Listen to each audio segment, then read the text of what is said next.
Andy and I are delighted to give the annual update on advocacy. We like to tag team these presentations. Two is better than one. And she can correct me if I mess anything up. And so you heard a lot of exciting news about trials, potential therapies, and our pipeline is certainly maturing.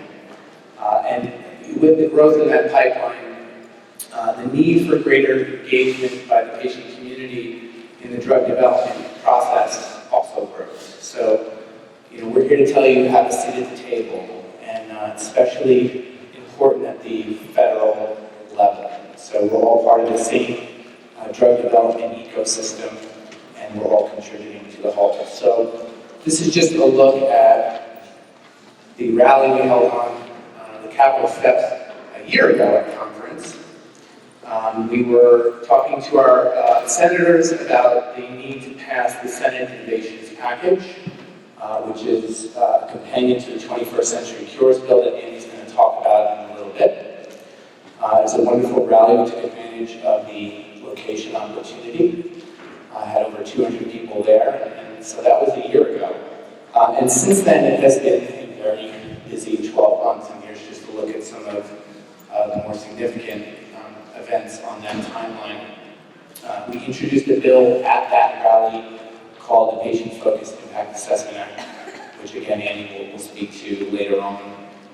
We also submitted, at the end of last year, results from a benefit-risk survey, a study rather, that we did regarding pulmonary outcomes to the FDA, about how our community views pulmonary outcomes and the meaningfulness of benefit when it comes to that system.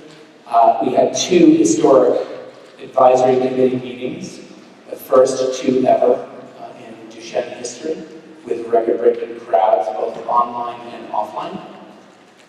Really incredible to have the patients who had experience directly on drug speak to the advisory committee meeting, and we had two special government employees, two patient reps on the advisory committee, which was unprecedented.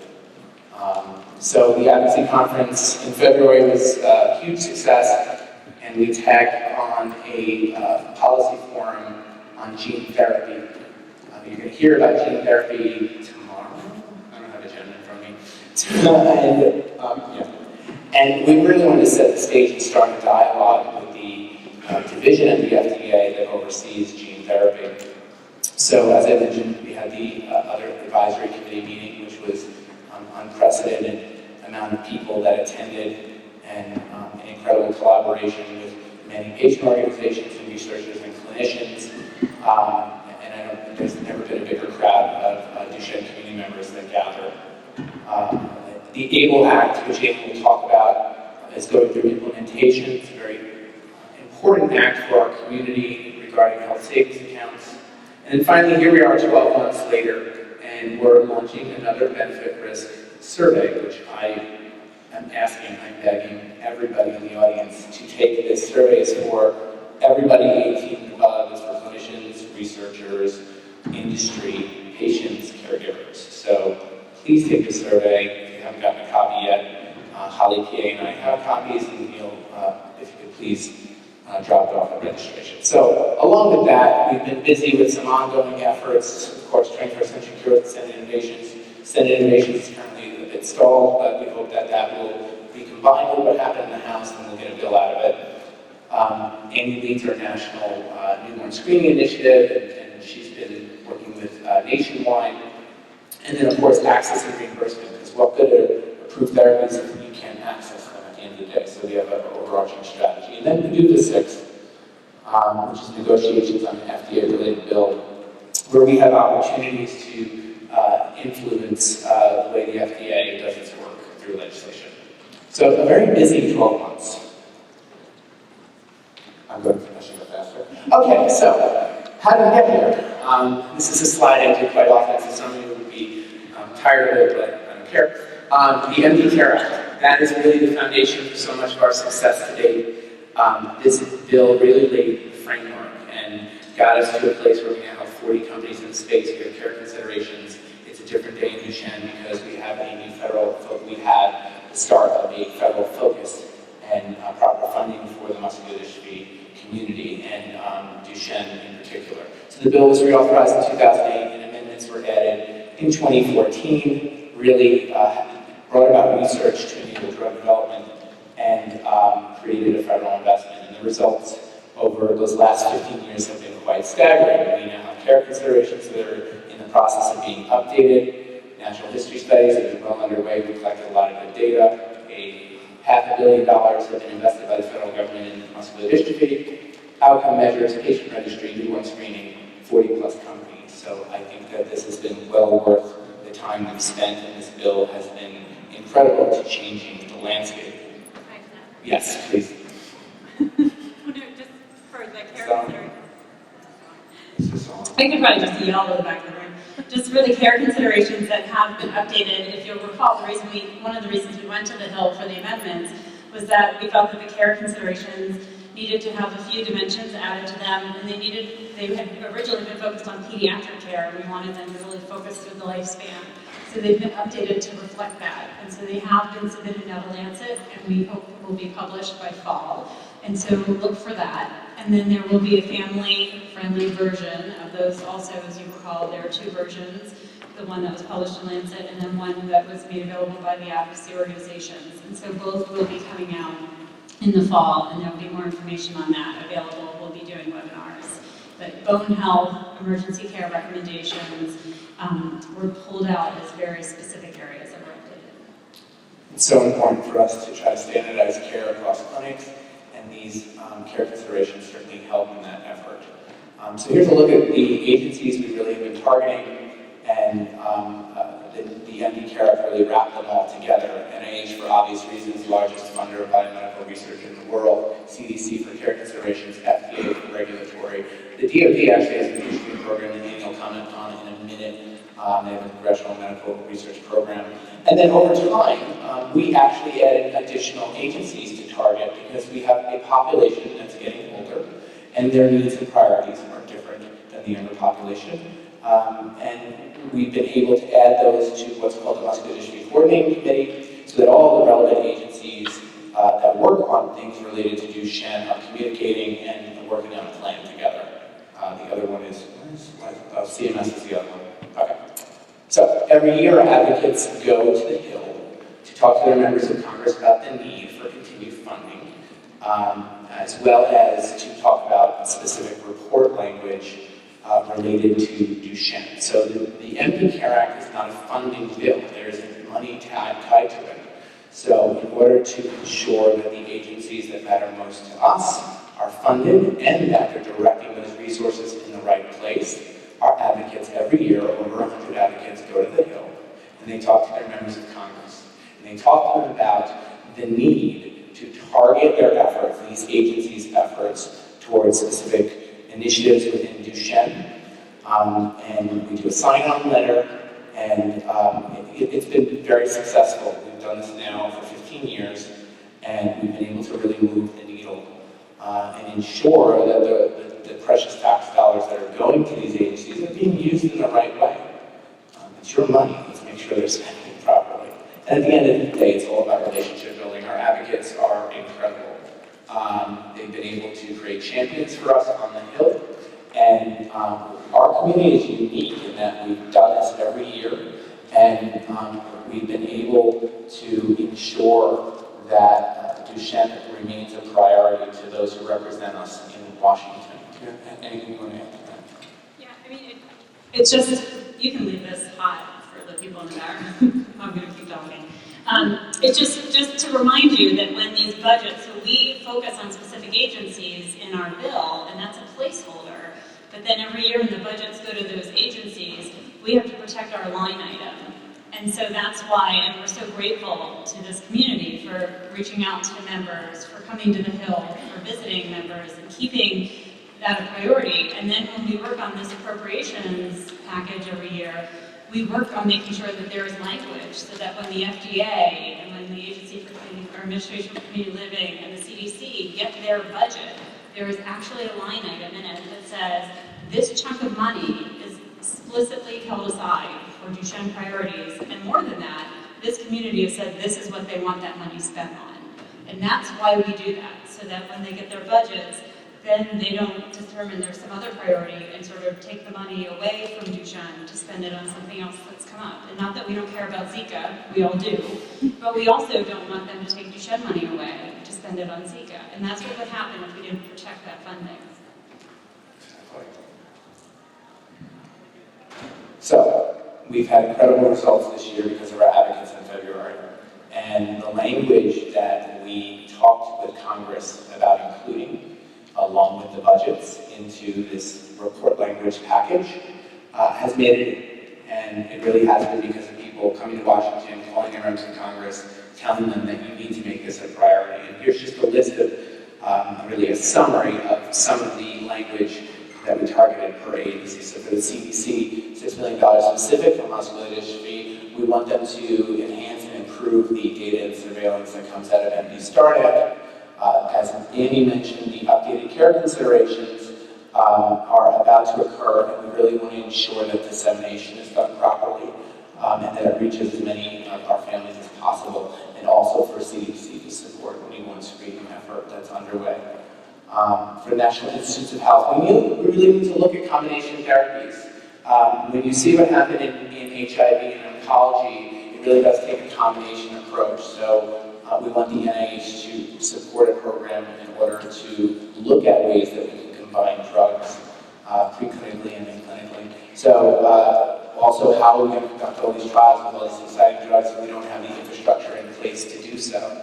So some of that report language is around trial infrastructure, as well as identifying and validating much-needed biomarkers.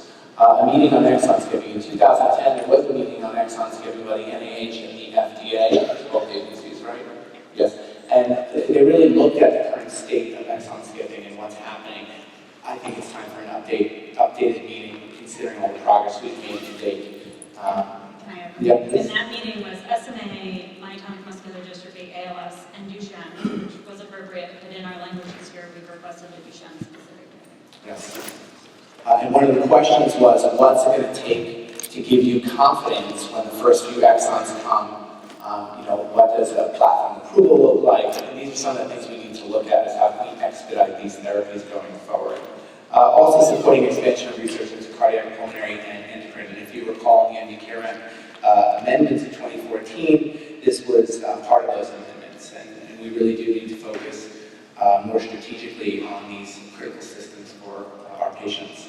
So, as I mentioned before, we also added additional agencies to the Muscular Dystrophy Coordinating Committee. And the report language acknowledges that, but also asks for the administration to community living to support transition programs for adults with Duchenne, as well as requested a cost-effectiveness study for independent living programs. And then with the Social Security Administration, same thing, acknowledging their addition to the MDCC and their request for data on how our community actually uses SSA. Yeah, and just, you're going to only take this mic away from No, that's why you do this. Both of these priorities really speak to the fact that we're really looking ahead right now, and we're really looking at how we're going to help justify layering therapies on to the cost of living with Duchenne.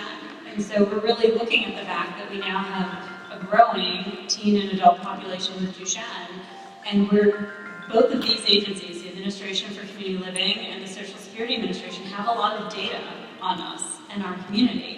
And what we want to be able to do is start using that data and tracking what data what they have on our community, and can we start to look at, if we layer therapies onto Duchenne, can we show that paying for therapy here will save us money downstream, and start to build what we call a learning healthcare system, so that we can have some longitudinal tracking and justify the cost of therapies. So these items feed into what I'm going to talk about later around our access strategies. So this has been really key to look at what other data is out there that we don't have to invent in the community, but already exists, and part of why having the Muscular Dystrophy Coordinating Committee is so important, because we already have partners at the table.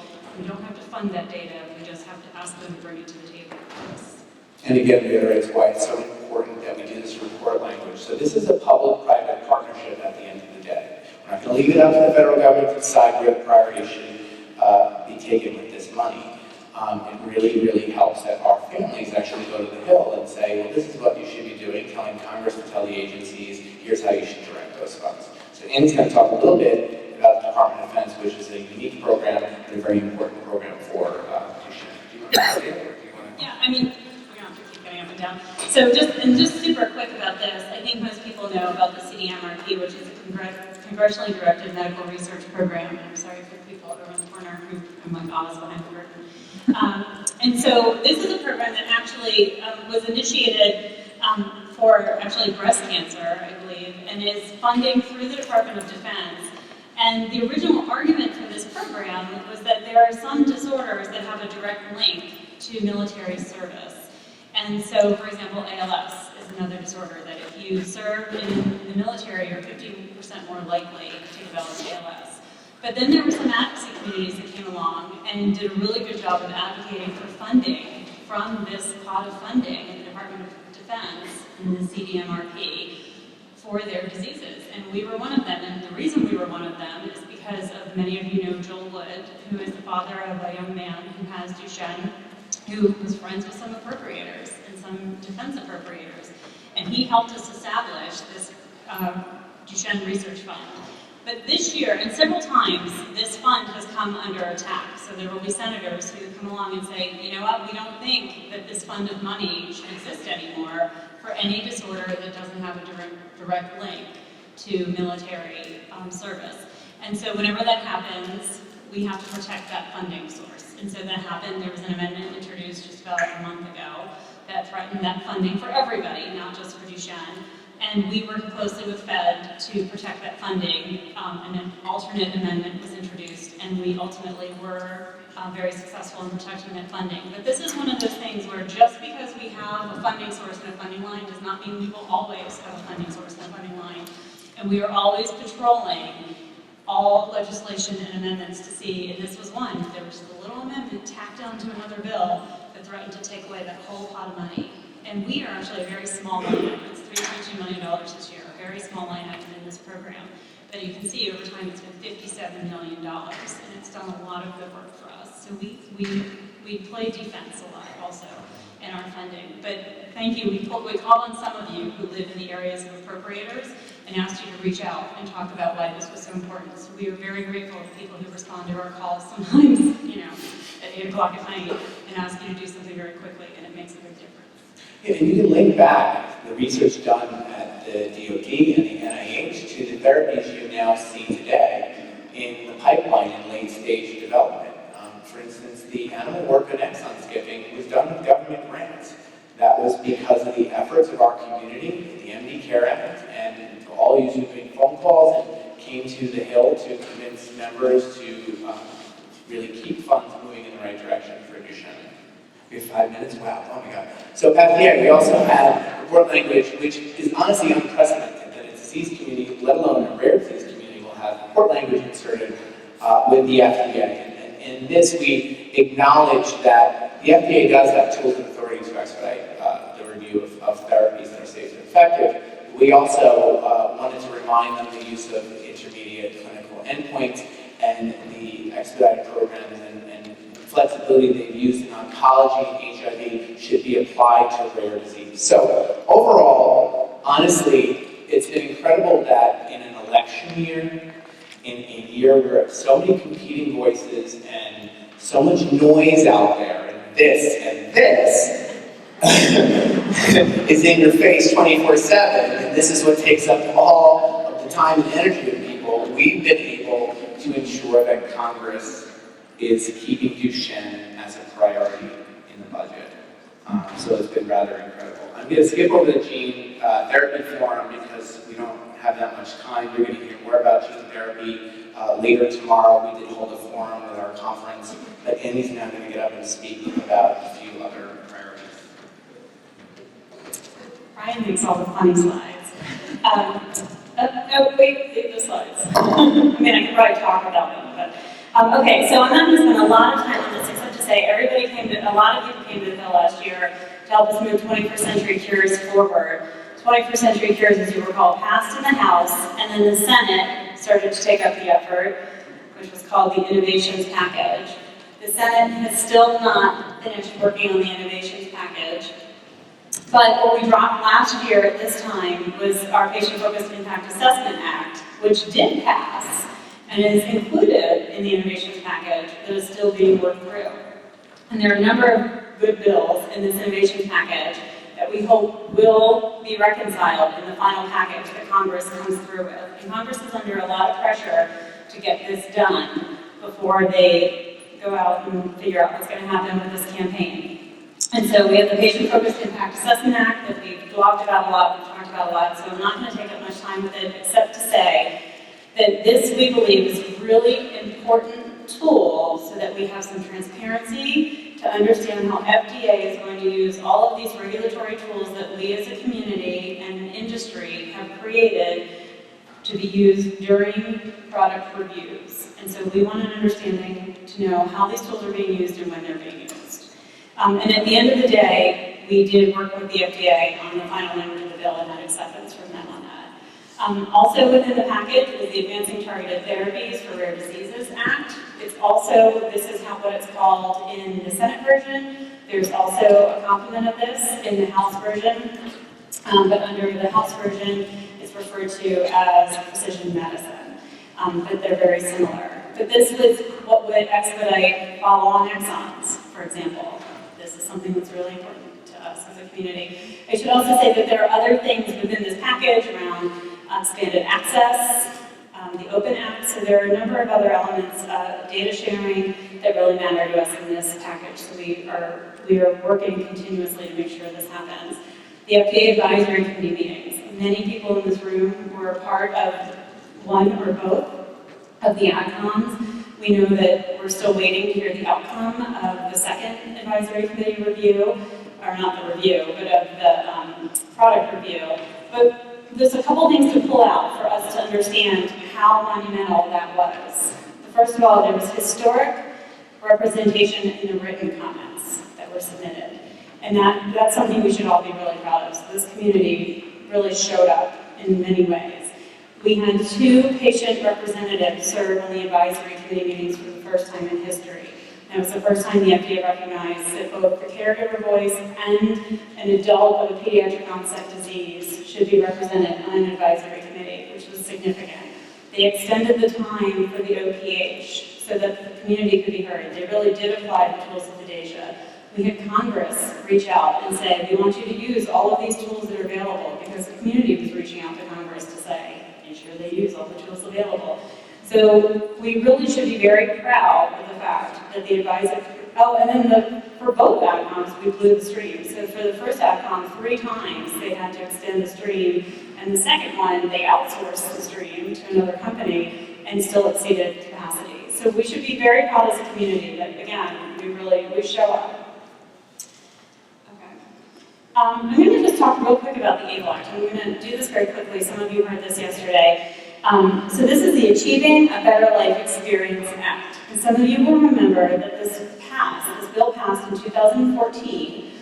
And just to put this in context, most of you know that when you have a child with a disability, or you yourself have a disability, in order to qualify for public benefits, so Social Security, disability insurance, you cannot have more than $2,000 in a savings account in your name. And that is a very broken system, but that is the way that it is.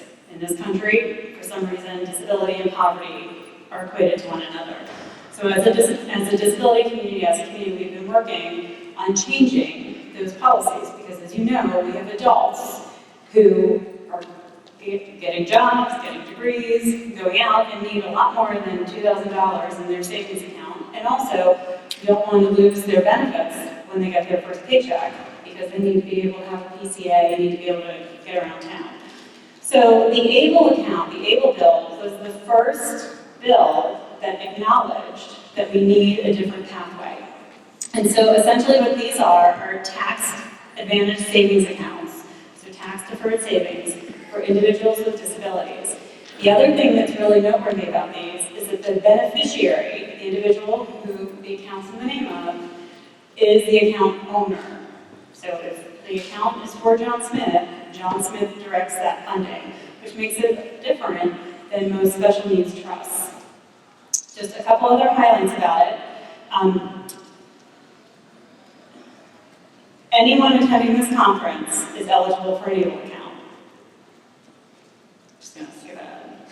Are there limits on contributions? Yes. You can only contribute up to $14,000 a year into any one account. So that means you as the parent, Great Aunt Millie, everybody contributing into that account. The cap is $14,000 a year to contribute into that account, up until $100,000. That's the max that can be held in an account at any one time. When you reach the $100,000 threshold, Social Security benefits will be suspended until you get until you pay down below the $100,000. And it'll be about 8 years before you get to that cap anyway. So what can you use the expenses for? And we have a lot of information on our website, and the link to the site's on the top of here, but any qualified disability expense. So the whole point of this is to defray expenses that aren't covered by medical expenses. So textbooks, living expenses, home modifications, et cetera, et cetera. It's intended to be broad. It's intended to make life easier because you saved for this. And do you have to wait to initiate a program in your state? No. So Ohio and Tennessee have already initiated their programs. Anyone in this room can open an account in Ohio or Tennessee right now. And the reason for that is this community in our PAC helped fight for what we call portability of state benefits. So anyone in this room knows that if you're right now Medicaid eligible and you go to move to another state, you end up on another state's waiting list, and that doesn't work. And so when the proposed rules from the IRS came out and the same state guidelines existed, we fought for portability of benefits so that you could cross state lines with accounts. And that same portability means that you could open an account in a different state. So you can only have one account, but you can open it from anywhere. So when those first accounts were launched, that means you can open your accounts now. Again, we have more information online. Okay, I'm going to go through this fast. We at PPMD have been working on access, and we've been working on this for probably about 2 years. We have a pretty extensive access effort underway, and we'll be doing a full webinar about this because I'm starting to get looks that we're over time. But the point, and Pat showed this slide yesterday, but the point we want to make is that our goal, our ultimate goal for all of us, is to have effective therapies that we have access to. That we all can go to an infusion center, we all can go to our specialty pharmacy and receive. And that's where this pink star is, here. But where we are right now in our drug development pipeline is this purple star. So we have some work to do before we get to access. And so we've been working on moving that faster so that we go from the point of an approval to access and we can expedite that time period so that it's not years, but it's months. And we've been working with the companies, the drug companies that have products in development, but we've also been working with the system. We've been working with Medicaid, we've been working with CMS, and we've been working with all the payer partners that are part of this process. And this is just a schematic to give you a sense of what has to happen. So when you go from an approval, the drug company starts a negotiation process that includes what's called a pharmacy benefit manager, where there's a negotiation of what the price is going to be, who's going to be in the formulary, what that label's going to look like, who might have access to it. If it's accepted, that's great. If it's denied, there can be an appeal process. Then there's a pharmacy and therapeutics company involved, where then various health plans come into the negotiations, and that's if there's a commercial payer. If it's Medicaid, this process happens 50 different times. And as we know, we're a community that's about 60% Medicaid eligible. So our companies in our space are looking at doing this not just for commercial plans, but for Medicaid plans. So it behooves us to be working on access, which is what we're doing. I'm just going to skip over these. All right, we have a list of questions that we think are really important for everyone in this room to be considering right now, because there are things that everyone in this room can be doing, to be thinking about, looking at your own policies, to see whether or not drugs may be included in your formulary. So we were looking in your, at your insurance plans and seeing what kinds of drugs are included in your formularies, whether specialty drugs are included in your plans. Having an idea of whether there's an annual expenditure cap, and if so, when is it due?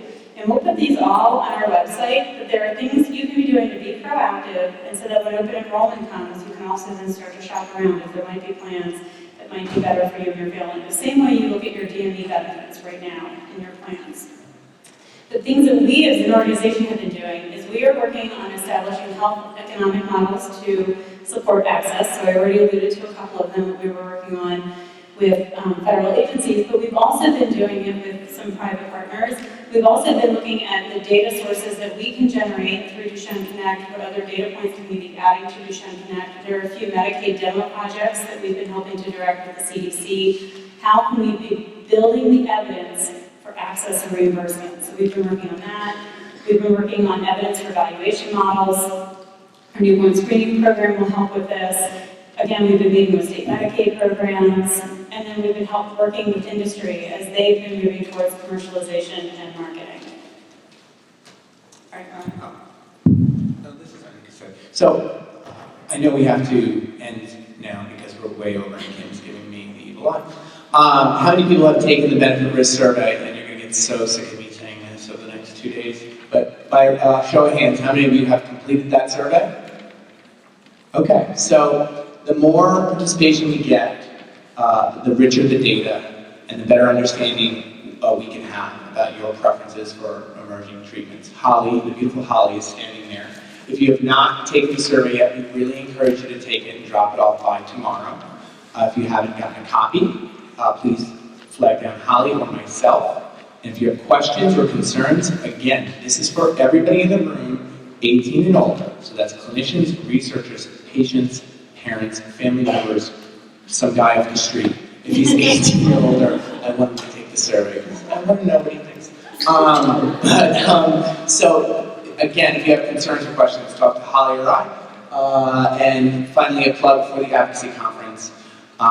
This trip is such an empowering experience for so many families, such a positive experience. Please consider joining us in Washington. The dates will be posted in the coming weeks. It falls around mid-February. And if not, we really do hope you advocate from home. So thank you so much.